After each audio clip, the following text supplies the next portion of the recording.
Le chevalier des ombres et la princesse oubliée. Prologue, l'ombre sur Aetheria. Le royaume d'Aetheria, jadis vivant et joyeux, n'était plus que l'ombre de lui-même. Une paix fragile, construite sur des mensonges et du sang, régnait sous l'autorité du régent Lorient. L'usurpateur siégeait sur le trône de cristal, un artefact ancien qui brillait d'une lumière froide et trompeuse. La véritable héritière, la jeune reine Elara, avait disparu dans les brumes de la guerre civile. Dans les campagnes, les villages comme Brandal, où commence notre histoire, portaient encore les marques du conflit. Les champs étaient en friche, brûlés par les armées. Les maisons, faites de torchis, gardaient les cicatrices des épées. La peur était le vêtement de chaque matin. La méfiance, le pain partagé à chaque repas. C'était un temps pour les héros déchus, pour les amours impossibles, et pour les espoirs cachés. Des espoirs comme des braises sous la cendre, attendant un souffle pour renaître. Chapitre 1, le maître d'armes et la dame en exil. À Brandal, le vent sifflait entre les maisons. Il portait déjà la morsure de l'hiver, et l'odeur de fumée et de terre mouillée. Dans une vieille grange, Arsenion, maître d'armes, entraînait une dizaine d'enfants. Il maniait des épées de bois avec un sérieux d'adulte. Lui, ancien chevalier d'Aetheria, était devenu un homme brisé, voûté sous le poids de ses fautes. Chaque geste qu'il enseignait était une prière silencieuse pour une rédemption qui ne viendrait jamais. La porte de la grange grinça. Une femme entra, enveloppée dans une cape modeste. Mais sa démarche trahissait une origine noble. Ses yeux verts, clairs comme une forêt après la pluie, balayèrent la salle. C'était Sibylle, surnommée autrefois la Rose d'Argent. À la cour, on célébrait sa beauté et sa poésie. Aujourd'hui, ses mains portaient la fatigue et la salissure d'une vie en exil. « Maître Arsenion, dit-elle d'une voix douce. Elle expliqua qu'elle ne venait pas pour elle, mais pour demander son aide. Les blessés affluaient à l'infirmerie. Il fallait des bras pour soigner et porter. Arsenion accepta, sans émotion. Les enfants quittèrent la salle et suivirent Sibylle.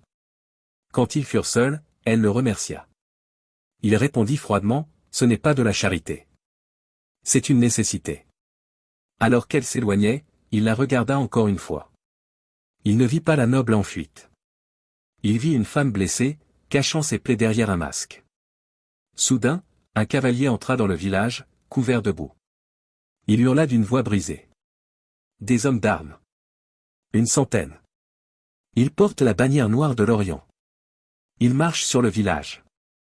Chapitre 2, le sang sur la neige. La panique envahit Brandal. Mais Arsenion retrouva son sang-froid. Il redevint, l'espace d'un instant, le chevalier qu'il avait été. Il donna des ordres précis. Les plus jeunes furent cachés à l'infirmerie. Les autres prirent des armes de fortune, fourches, haches, vieilles épées. Il confia à Sibylle la tâche d'évacuer les blessés. Elle refusa de fuir, décidée à agir. Un pacte silencieux naquit entre eux, survivre et protéger le village. Les soldats de l'Orient arrivèrent. Leurs archers tirèrent la première volée. La bataille s'embrasa. Arsenion combattait comme un roc, chaque coup de son épée porté avec rage. Mais une troupe ennemie contourna le combat. Leur but, l'infirmerie, où se trouvait Sibylle. Arsenion s'élança. Il arriva à temps pour sauver la jeune femme. Leur lutte fut sanglante. Ensemble, ils terrassèrent les assaillants, dans une pièce jonchée de blessés et de morts. Quand enfin le silence revint, Sibylle tenait encore la dague ensanglantée qu'elle avait osé brandir. Arsenion lui tendit la main. Elle la saisit, tremblante mais décidée. À cet instant, au milieu du carnage, quelque chose les lia. Dehors, les soldats ennemis battaient en retraite. Mais Arsenion savait que ce n'était qu'un répit. Kael, l'un de ses élèves, lui remit un parchemin scellé trouvé sur un capitaine ennemi. Arsenion le lut. Ses traits se durcirent. Ce n'était pas une attaque ordinaire. C'était une mission claire, capturer Sibylle vivante. Lorient savait qu'elle était là. Et il savait qui elle était vraiment. Chapitre 3, le poids des couronnes. Les mots d'Arsenion tombèrent comme des pierres dans un puits. Le silence qui suivit pesait plus lourd que le bruit de la bataille. Sibylle chancela. Elle dut se retenir au chambranle pour ne pas s'effondrer. Son secret, son fardeau le plus lourd, venait d'être découvert. Le regard d'Arsenion, mêlé de colère et d'incrédulité, était insoutenable. Qui êtes-vous vraiment, insista Kael, ignorant encore la vérité. Le maître d'armes plia le parchemin avec lenteur. Sa voix était dure.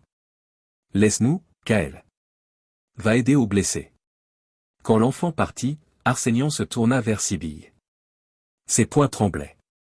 Parent éloigné, cracha-t-il. Le parchemin parle d'une princesse. La sœur de la reine déchue, Elara. Vous? Sibylle.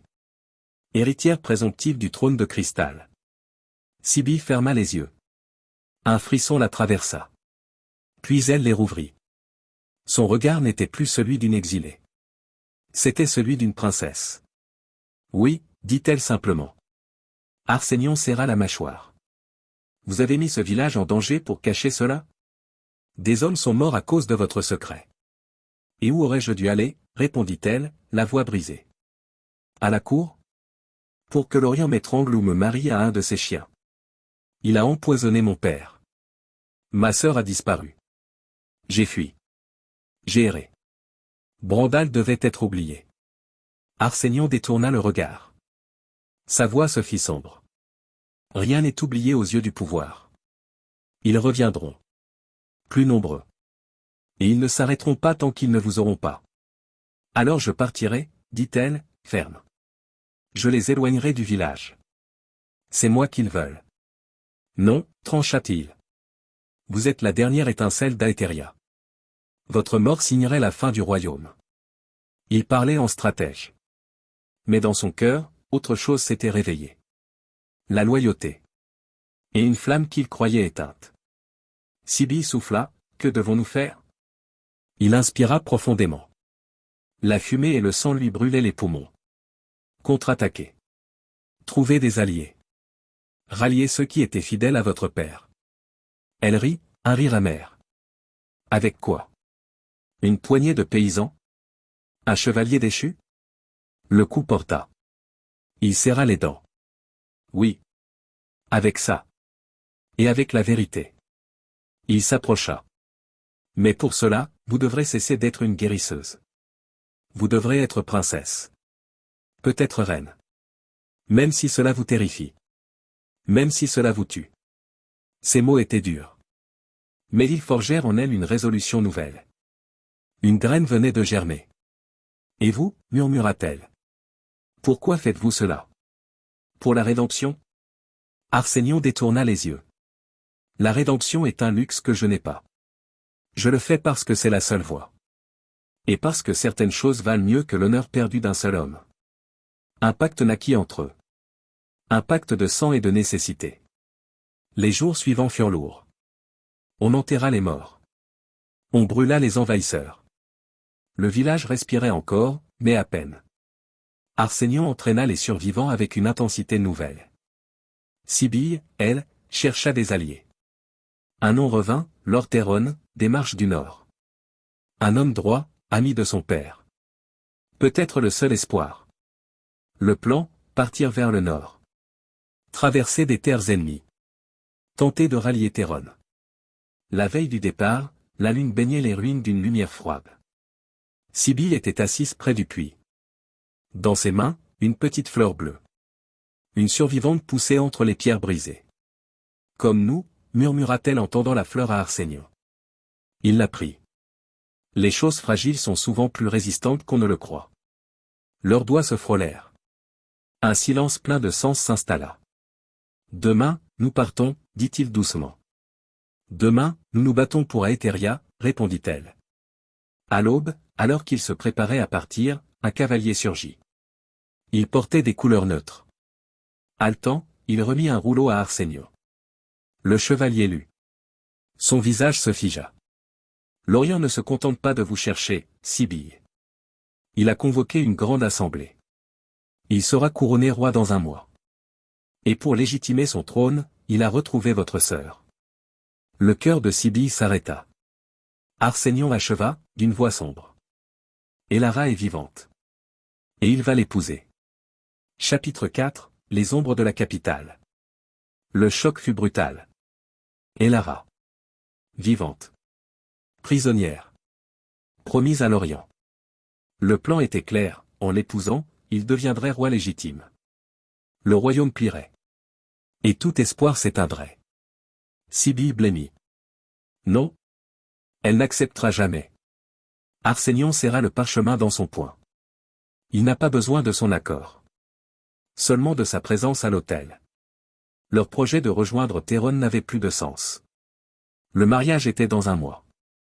Il n'avait pas ce temps. Nous devons aller à la capitale, déclara Sibylle, sa voix claire.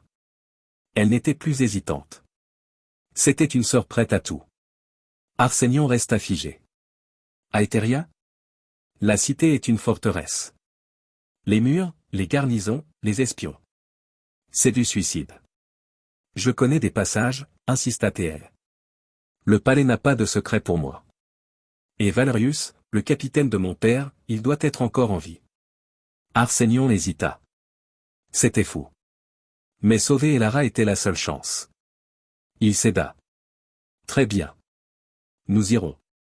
Mais pas en force. En nombre. Ils partirent en petits groupes, Arsenion, Sibylle et Kaël. Ils se fondirent parmi les voyageurs qui affluaient vers la capitale.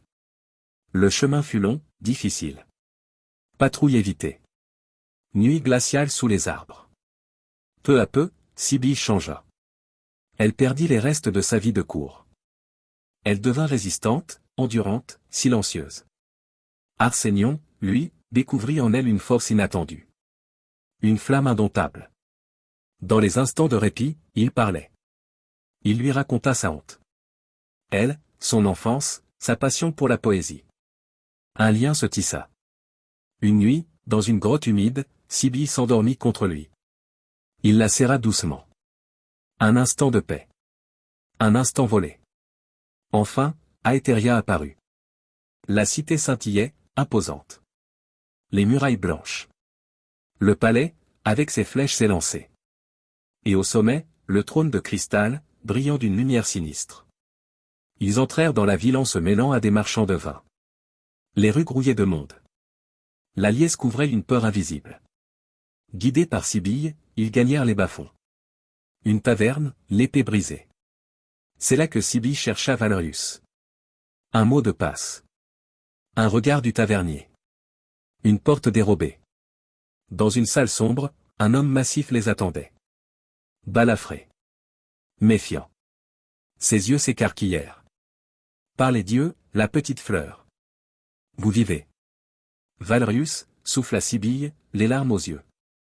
L'ancien capitaine confirma la vérité. Elara était vivante. Prisonnière dans la tour orientale. Le mariage prévu pour le solstice. Il leur donna un passage secret. Un conduit menant aux oubliettes, puis aux cuisines. Difficile. Dangereux. Mais possible. La nuit suivante, ils s'y engagèrent. Rampant dans l'obscurité. Le cœur battant. Ils débouchèrent dans un cachot. Un escalier les mena vers la tour. Mais soudain, une voix familière les arrêta. Une voix qui glaça Arsenion. J'espérais que vous tenteriez les passages secrets. Valerius était si prévisible. En haut des marches, l'Orient les attendait. Entouré de 6 gardes. Un sourire cruel aux lèvres. Bienvenue au palais, princesse. Et Arsenion. Quel plaisir de vous revoir. Le piège venait de se refermer. Chapitre 5, le prix de la loyauté. Le temps se figea dans l'étroit escalier de pierre. La torche d'un garde jeta des ombres dansantes. Ces ombres sculptaient le sourire narquois de l'Orient. L'homme paraissait moyen. Mais ses yeux noirs luisaient d'une intelligence cruelle. Il avait soif de pouvoir. Insatiable. Arsenion se plaça instinctivement devant Sibylle. Il dégaina son épée sans hésiter. Un grondement surmonta au fond de sa gorge. La honte du guet des larmes le brûlait encore, comme un poison ancien. Il la refoula. Il n'y avait que la femme derrière lui qui comptait, maintenant. Sibylle trembla, mais sa voix fut claire. Lâche. Où est ma sœur? Que as-tu fait d'elle? L'Orient ricana, plein d'un faux charme. La reine Elara est en parfaite sécurité, ma chère enfant.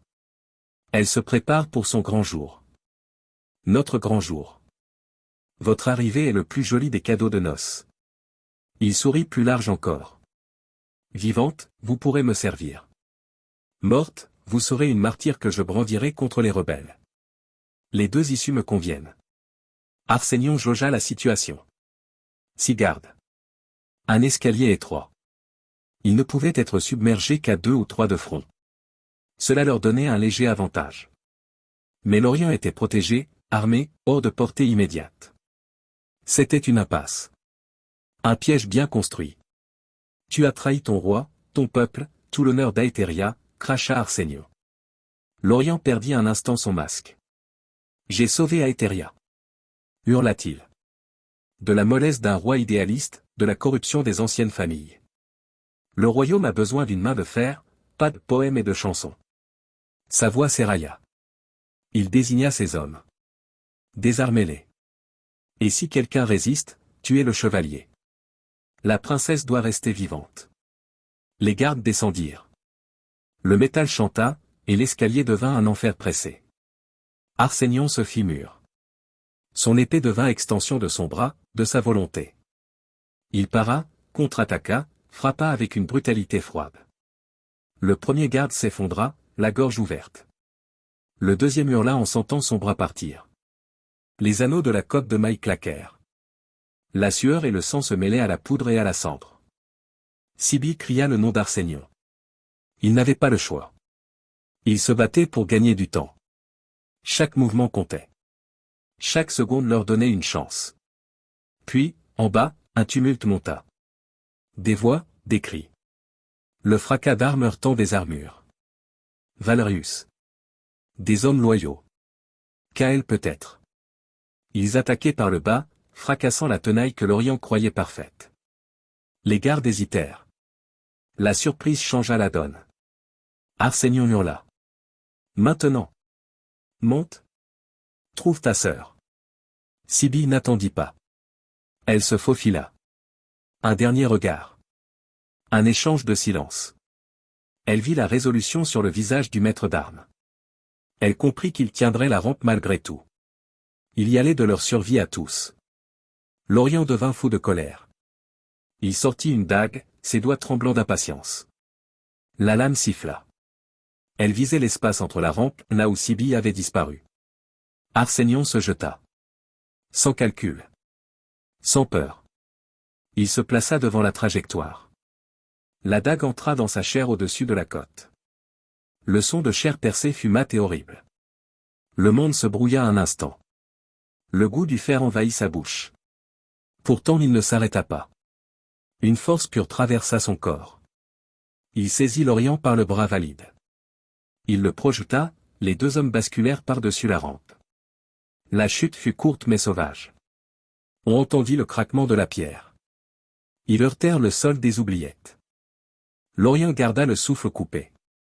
Arsenion tenta de se relever, chaque mouvement un effort surhumain.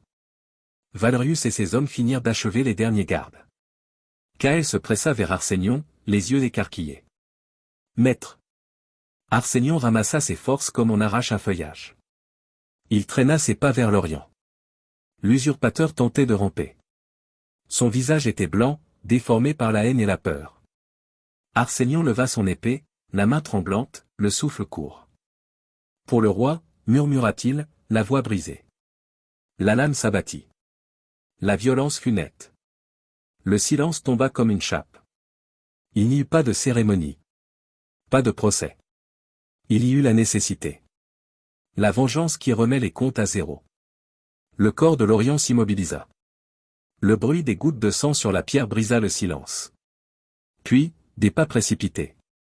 Deux femmes descendirent, main dans la main. Sibylle, échevelée, tremblante.